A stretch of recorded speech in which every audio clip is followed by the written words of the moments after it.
The following presentation is made possible by the VIP members of my website and the following Patreon patrons: Arn, Avi, Bilal, Benwawa, Billy Ray, Byron, Chris, Corey, Hans, Hein, Ian, Joel, John, Juho, Misha, Oyvind, Richard, SK, Spot, TK, Thor, and Zach. Thank you. Hey, I'm Scott, and I'm an American in Bangkok. And today, I don't have a letter, but I do have a comment I wanted to comment about.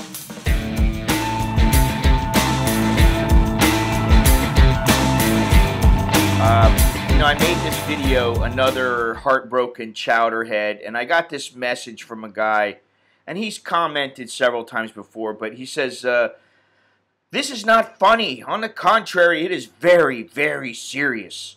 Scott, this is how extreme cases of chowderheads end up: stuck in Thailand, homeless, penniless, unable to go home, addicted to booze and drugs. You should do a video on these guys. So then he gave me a couple of videos that had to do with homeless foreigners in Thailand. And basically what I told him was that I've already done a video on this, and also that these are grown men.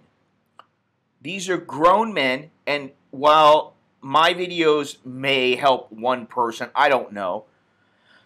I sincerely doubt that if some chowderhead comes to Thailand and all his friends or all the people around him are telling him, hey, dude, you're screwing up, that he's going to come to my video and he's going to go, I've seen the light. Scott is right.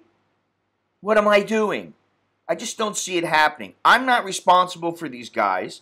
They're grown men and they're responsible for themselves. Now, I wanted to read something from my book, They Call Me Farang, which is available at theycallmefarang.com, and so is Ask Me Anything, Letters from Farang. I got 2 books out, and they're also available at Amazon.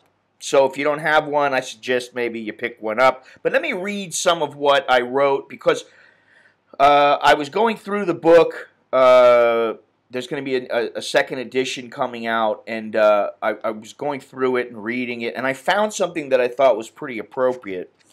And basically, I'm talking about, let's see, what is the chapter? Thai bar girls. Several years ago, I happened upon a documentary, Love Me Long Time, Sex Tourism in Thailand. The movie is supposed to be a semi-cute tribute to those barflies who fail to remember the golden rule: do not get emotionally involved with a prostitute. They become a Thai bar girl's umpteenth customer, and then the hammer of love slams down upon them. Men, I implore you, wake up and crawl out of the fog. Hit the bars full force, have fun, play grab ass with the girls, have them show you the ways of Thailand, but do not under any circumstances fall in love and marry them.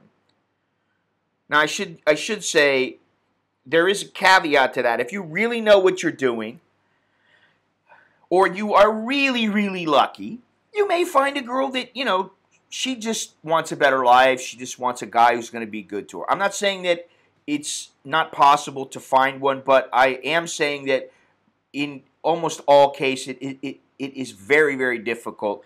And in most cases, the guys are chowderheads.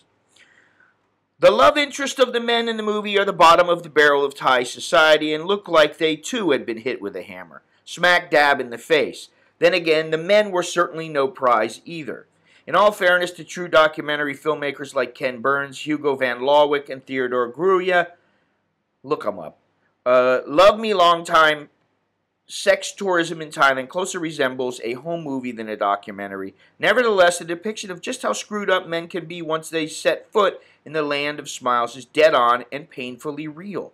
The documentary gives a glimpse into the warped minds of men hell-bent on giving up everything to live a life of debauchery, banging as many women as humanly possible, or at least as many as their girl of the moment allows, or their wallet.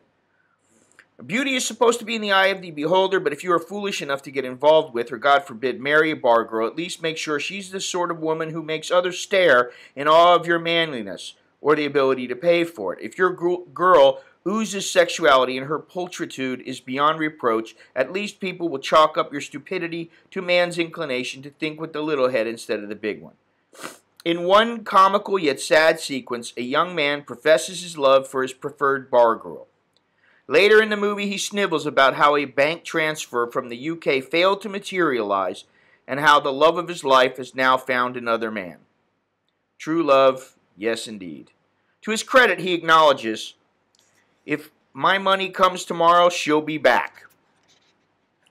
Most problems between foreigners and Thai bar girls stem from money or the lack of it, and the inability to communicate properly and understand one another.